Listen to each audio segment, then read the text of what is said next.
Di ba?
celebrate the birth of our Savior, Jesus Christ. We pray for peace on earth, God's will towards all, and that the spirit of Christmas may fill our hearts and hopes.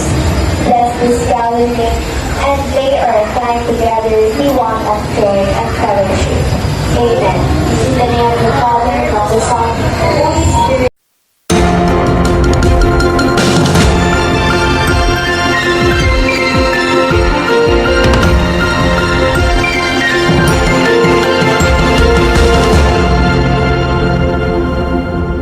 Magandang araw mga kababayan, at naririto ang mga nagbabagang balita sa oras na ito.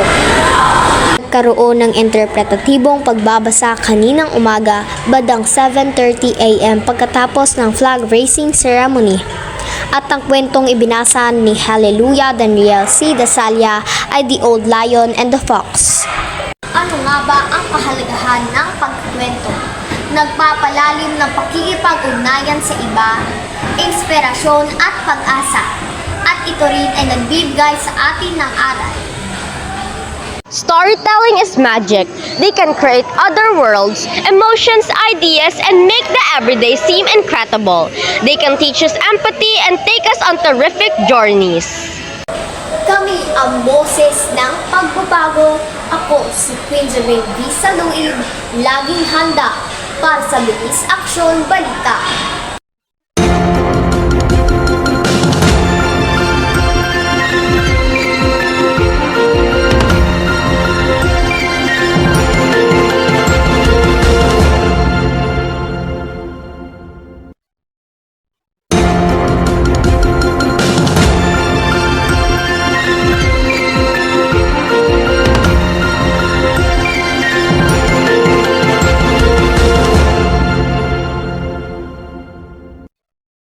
Sa kanyang paglalakbay mula catwalk patungo sa corona, ang kwento ni Chelsea Manalo, ang Miss Universe Philippines, ay puno ng tibay, determinasyon, at hindi matitinag na paniniwala sa sarili. Si Chelsea Manalo ay isang Filipino na modelo at title holder ng beauty pageant na kinurunahan bilang Miss Universe Philippines 2024. Si Chelsea Manalo, 25.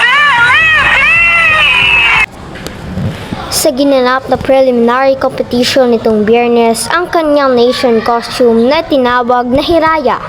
Yung comment ko dun is, syempre masaya. Kasi nga, tinaya niya yung Pilipinas, diba? Nanalo yung Pilipinas. So, tayong mga Pilipino, nararamdaman din natin yung saya. Kasi nga nanalo, parang kay Carlos, yung mga sport, yung mga universe, mga model ba? Para bang pag nanalo yung Pilipinas, para din tayo nanalo, diba? Pag may nanalo sa ating isang Pilipino, nararamdaman din natin yung panalo, para din tayong champion, kasi nga, tinatayo nila yung sarili nating bansa. Yun. Kami ang boses ng pagbabago. Ako si Queen Zerine V. Saluib, laging handa para sa bilis aksyon balita.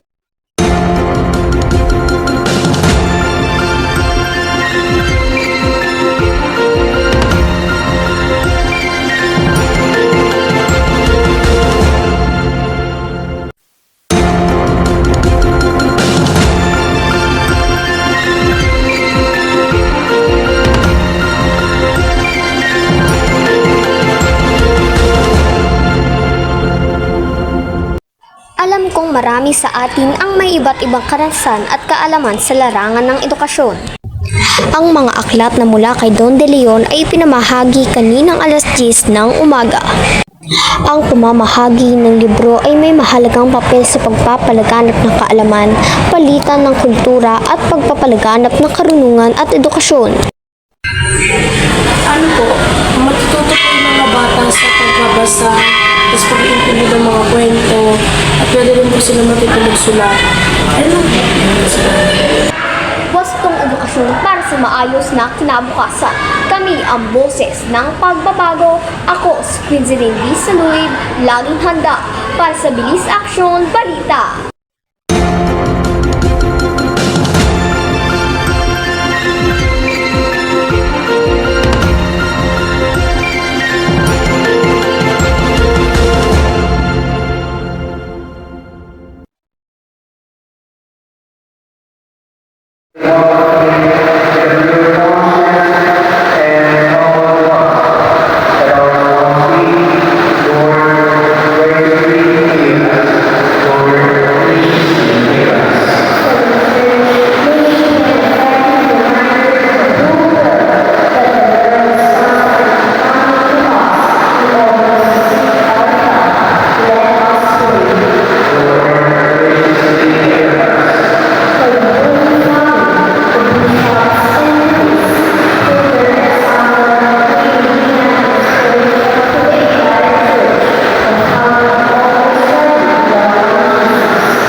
Lord of God, illuminate the coming of your Son, faith and hope. Dispose our hearts to welcome Him to our feet, and share His contents forever and ever.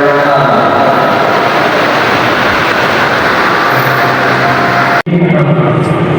Gamitin